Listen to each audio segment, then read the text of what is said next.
Bonjour, bonsoir.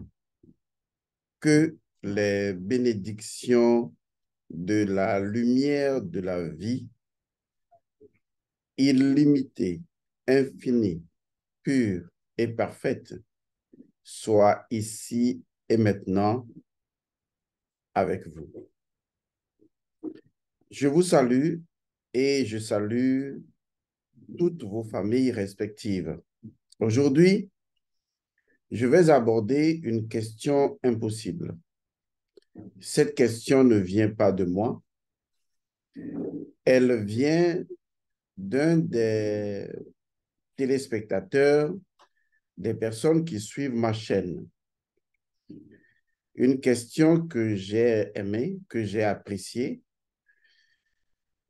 et j'ai voulu justement venir sur cette question et répondre à cette personne. J'ai trouvé sa question tellement pertinente que j'ai décidé d'en faire une vidéo. Peut-être que cette personne est elle-même concernée par la situation que la personne décrit ou dont la personne parle. Mais ce n'est pas le plus important. C'est aujourd'hui de nous poser la question de savoir est-ce qu'il y a une solution? Une personne m'a posé la question sur Telegram. La personne me demande, Monsieur Godson, est-il possible de faire d'une personne homosexuelle une personne hétérosexuelle? Est-ce que la spiritualité ancestrale permet-elle ou permettrait-elle de transformer une personne homosexuelle, donc une personne qui vit dans l'énergie septième de l'homosexualité, en une personne qui va commencer à vivre dans l'énergie de l'hétérosexualité? J'ai trouvé la question pertinente parce que cela nous éloigne un peu de ces questions redondantes, à savoir, est-ce que l'homosexualité est bonne ou mauvaise, ou est-ce que l'hétérosexualité est bonne ou mauvaise? Mais ici, il s'agit d'une personne, peut-être est-elle concernée, qui a envie de se transformer et demande si cela est possible. Et si la spiritualité ancestrale, en développant sa question, permet dans ses principes fondateurs premiers de transformer une personne homosexuelle en une personne hétérosexuelle. Je suppose que si la question, cette personne la pose, c'est peut-être parce que cette personne, peut-être homosexuelle, a envie de transformer son énergie en énergie hétérosexuelle. Je ne voudrais pas dire que cette personne se sente mal ou pas, mais je prends juste la question comme elle est venue, puisque ce n'est pas à moi d'apprécier, n'est-ce pas, l'orientation sexuelle d'une personne. Nous avons déjà abordé ce sujet là-dessus sur nos chaînes, sur notre chaîne, et point n'est besoin d'y naturellement revenir. Je vais répondre directement à la question et développer. Absolument oui. Je réponds encore absolument oui, parfaitement oui. Il est possible de transformer une personne homosexuelle en une personne hétérosexuelle. Et je vais le dire encore autrement, vice-versa, même si ce n'est pas l'essence de sa question. Il faut d'abord découvrir quelle est l'entité spirituelle ou la divinité principielle en charge d'une telle possibilité. Dans la tradition de la spiritualité africaine de nos ancêtres, le principe premier en charge de cette capacité de transformation d'une énergie homosexuelle en une énergie hétérosexuelle, c'est naturellement le dieu Djéouti. Il est également nommé chez les Grecs du nom de Thoth ou Thoth Hermès, mais nous l'appelons Djéouti ou Djéouti selon les énonciations et les prononciations des uns et des autres. Donc, c'est lui qui est responsable de cette possibilité-là. Parce qu'il faut le remarquer, il est le Dieu de l'écriture et des écritures. Il est le fondateur des Médounétaires. À ce niveau, il faut comprendre réellement de quoi il est question. J'ai déjà conçu une formation dans laquelle beaucoup de personnes se trouvent, et je vous y invite d'ailleurs, la formation fondamentale d'ailleurs à toutes les formations, je vous assure, parce que tôt ou tard, vous devrez suivre cette formation. Il s'agit du code Atum. C'est le code du dieu Atum. Et nous aborderons naturellement le code du dieu Chou, le code du dieu Osiris, le code du dieu Geb, le code du dieu Nephthys. Nous les aborderons tous parce que ce sont des codes au sein de l'Énéade que vous devez appréhender. Mais vu que le dieu Atum est le premier dieu qui a généré toute la création à travers l'Énéade, il était important de commencer par le dieu Atum. Et toutes les personnes qui ont maîtrisé cette formation se sont radicalement, complètement, intégralement transformées parce qu'il s'agit justement de changer de niveau de conscience et par conséquent de niveau de fréquence et de niveau de vibration. Et ça, seul le code Atum est capable de le faire.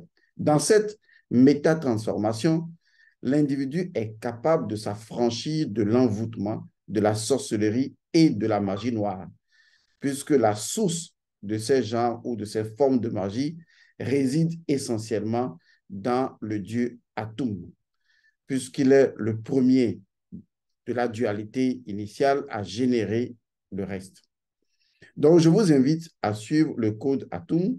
Il y aura naturellement le code Djéouti, le code de Thoth Hermès, puisque ces divinités ne sont que des codes que vous devez connaître, intégrer, apprendre, maîtriser, et vous allez voir votre vie subir complètement une totale intégrante transformation. Donc, le Dieu qui est chargé de la capacité ou de la possibilité de transformer un homosexuel en hétérosexuel, c'est le Dieu Djéouti qui est en mesure de le faire. Il est le Dieu de l'écriture et des écritures. Et comme je le disais tantôt, il faut comprendre ce que cela signifie. Oui, cela signifie symboliquement tout simplement qu'il est le Dieu des vibrations. Et ça, c'est un élément fondamental. C'est en cela qu'il sera perçu dans toute l'Égypte antique comme également le Dieu créateur. Parce qu'en tant que Dieu des vibrations ou des écritures, parce que les écritures sont des vibrations, eh bien, Djéouti est un Dieu primordial dont la fonction est tout en complexe, plus même que celle de Seth, mais d'une amplification incroyable quant au résultat à obtenir dans notre existence. Parce que quand les gens disent le Dieu des Écritures, ils ne voient pas au-delà ce que symbolisent les Écritures, ce que représentent les Écritures. Imaginez le Nun et ensuite imaginez le Nun comme une infinité de vibrations. Est-ce que vous voyez l'idée? Le Nun, l'océan primordial, imaginez cela comme étant une infinité de vibrations, ce qui naturellement est le cas. Et comprenez que cette infinité de vibrations et de fréquences, justement, est le Dieu Djéouti. Et alors, vous allez voir qu'en fait, il est le Dieu générateur des impulsions du Nun, des impulsions illimitées ou ce que je pourrais appeler des initialisations vibratoires singulière au sein du nous. Il est donc un Dieu du Verbe. Il est le Dieu créateur. Le principe premier de chaque individu prend naissance dans sa vibration, dans son énergie.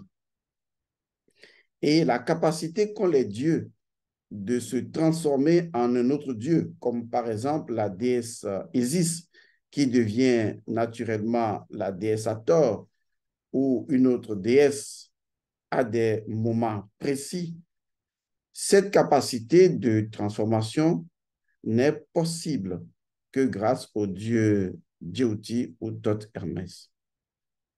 Il est donc important de comprendre que c'est lui seul qui peut transformer l'impulsion vibratoire d'une âme homosexuelle en une âme hétérosexuelle.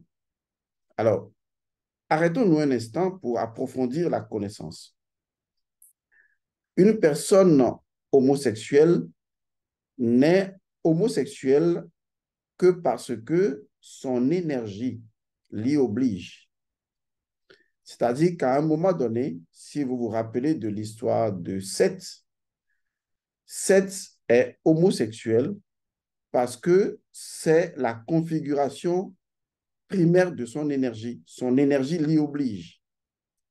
Cela veut dire qu'en tenant compte des réincarnations où une âme passe d'un corps féminin à un corps masculin et vice-versa tout au long de ces réincarnations, il peut arriver qu'une âme vive une forme de confusion énergétique fondamentalement associée à la sexualité. C'est d'ailleurs pourquoi le dieu Seth est appelé le dieu de la confusion sexuelle, qu'une âme arrive à la confusion sexuelle et développe naturellement des comportements sexo sétiennes, de telle sorte qu'on remarquera justement que l'individu lui-même en tant que personne physique, peut-être dans un environnement donné, ne souhaite peut-être pas ou n'a pas peut-être la volonté de faire une expérience homosexuelle. Je ne juge pas, ça je vous assure. Mais que compte tenu de l'énergie actuelle de son âme, de par ses réincarnations et de son état actuel que cette âme a vécu au cours donc de ses réincarnations, puisque au cours des réincarnations, nous manipulons énormément de l'énergie sexuelle. Les gens vont me demander d'être plus pratique. OK, arrêtons-nous un instant. Lorsqu'une âme se réincarne et passe de vie à trépas, elle ne naît pas seulement que masculin, elle naît également féminin et vice-versa. Et au fil des réincarnations, il peut arriver, ou il arrive justement, des confusions sexuelles parce que des rituels de purification n'ont pas été opérés au fil de ces réincarnations. Et il arrive à un moment où l'âme, dans son incarnation, comme par exemple l'actuelle, l'âme puisse, en s'incarnant, ne plus vraiment faire la différence entre est-ce que je suis un homme ou est-ce que je suis une femme, ou est-ce que mon énergie est systémiquement masculine ou systémiquement féminine. Est-ce que j'ai envie de faire l'expérience du masculin, même si j'ai un corps masculin, ou est-ce que j'ai envie de faire l'expérience du féminin, bien qu'ayant un corps masculin? Cette confusion énergétique très à la sexualité, qui est liée à la sexualité sétienne, peut amener une âme à ne plus vraiment se retrouver. Je ne dédouane pas les gens qui sont homosexuels, mais je dis simplement que quand vous allez poser la question à un homosexuel, c'est un fait pour lui d'être homosexuel. Il l'est et puis c'est tout. Il ne ressent pas d'attirance en tant qu'homme pour une femme, mais il ressent beaucoup plus d'attirance pour un autre homme. Et ce serait vraiment regrettable de juger les gens sans comprendre qu'au-delà de leur comportement, il y a une systémisation d'une énergie qui a été utilisée au cours des réincarnations et qui est arrivée à un stade de confusion énergétique et qui incarne un individu qui a besoin de faire la part des choses.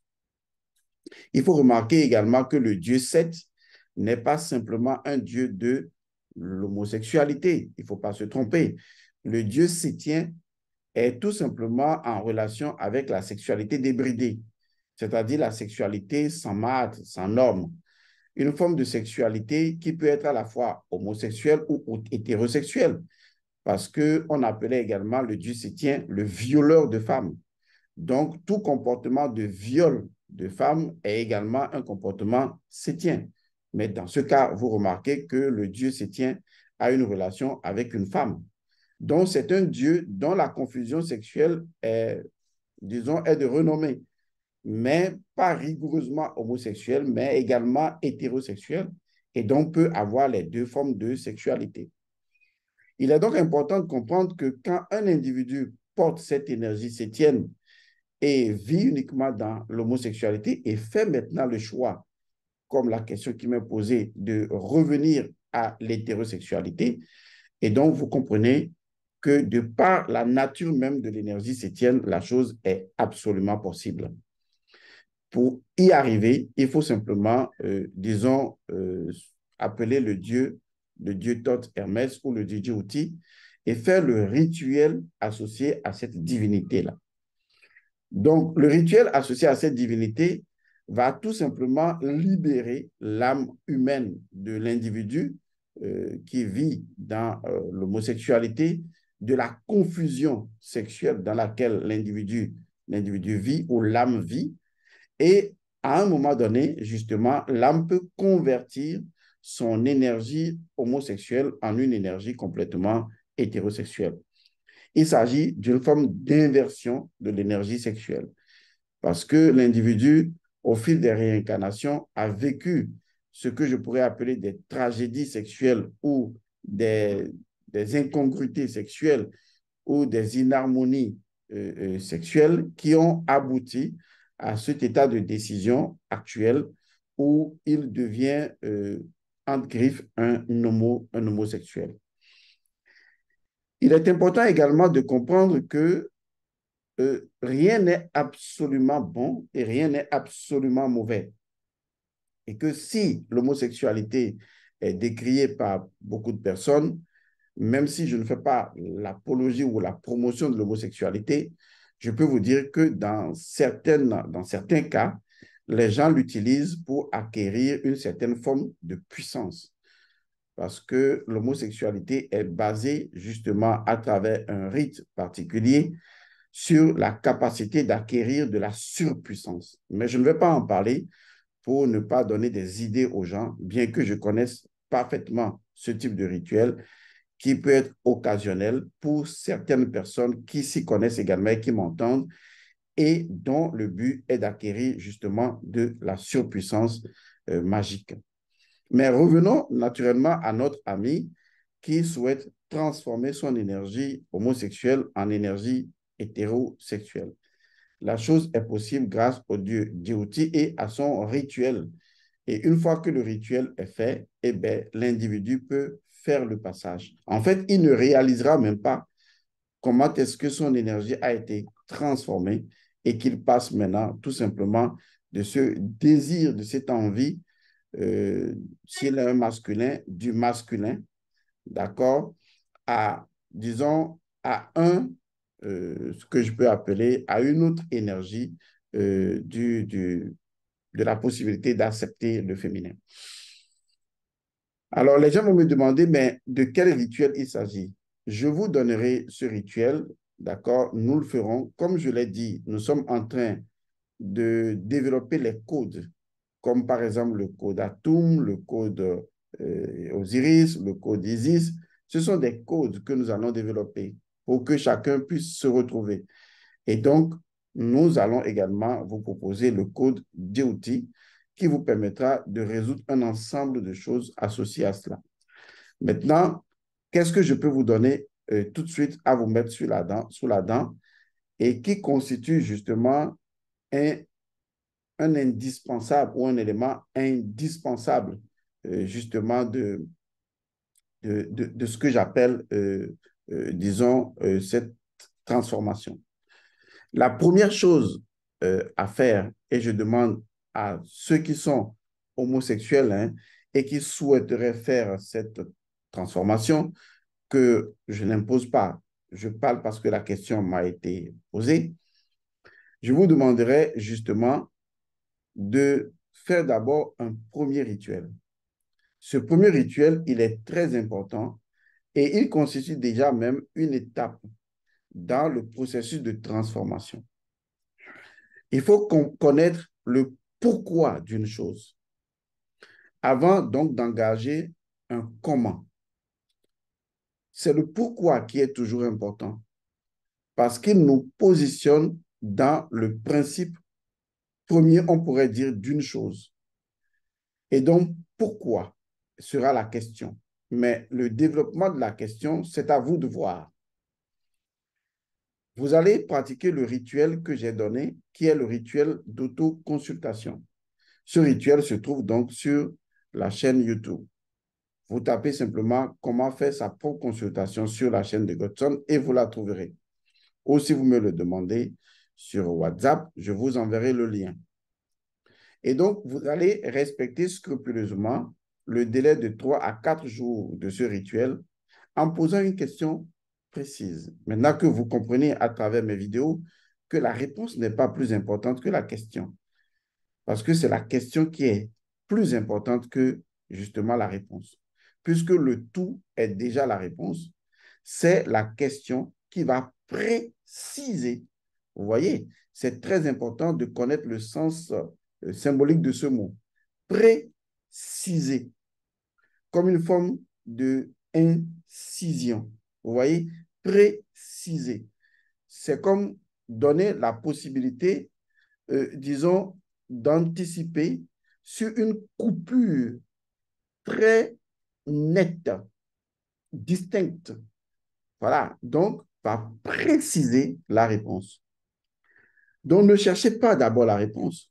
Cherchez d'abord la question à poser, parce que la question, c'est justement les ciseaux pour découper le tissu.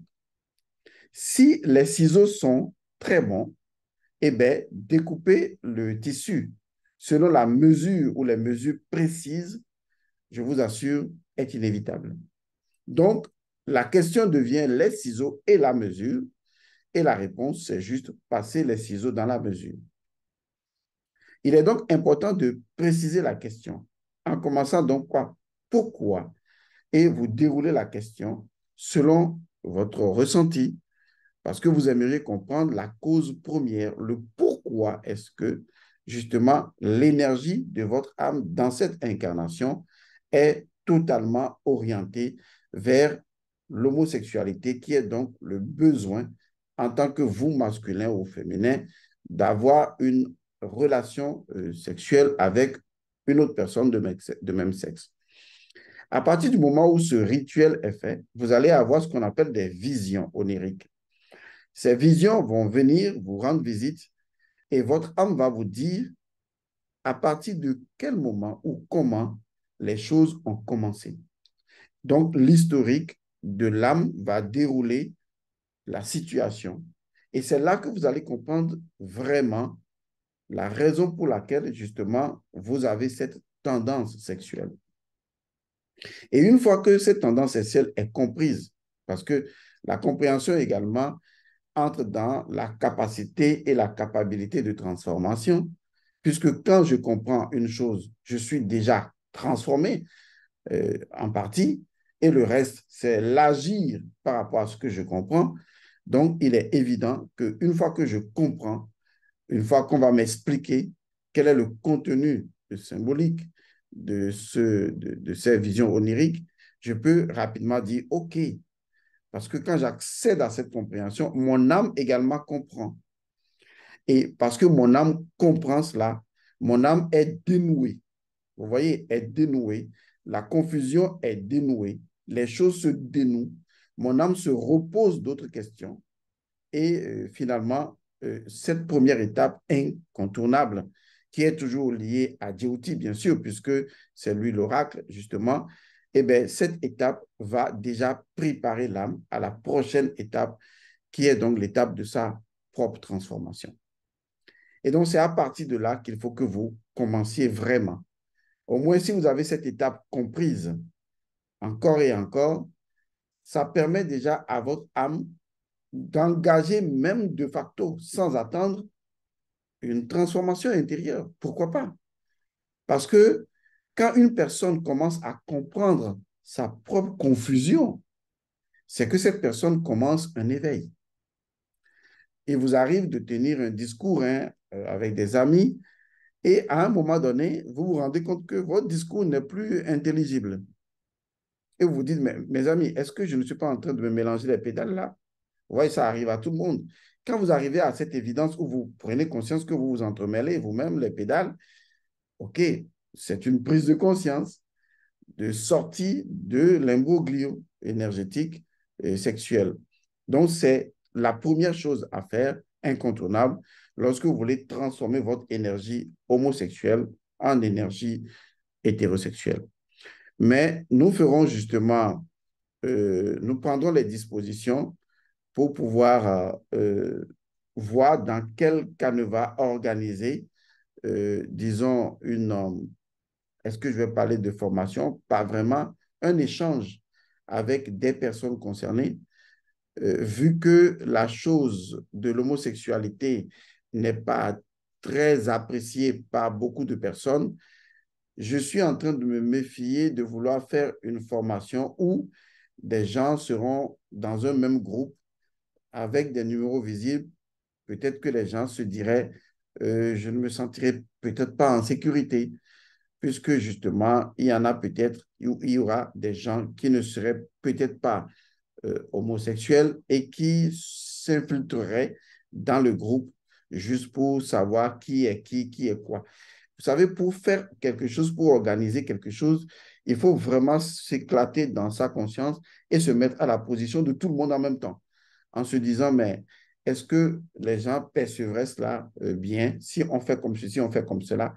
C'est du coup ce qui est difficile à mettre en place lorsqu'il s'agit de réunir certaines personnes dans un même groupe. Mais anyway, on va continuer la réflexion.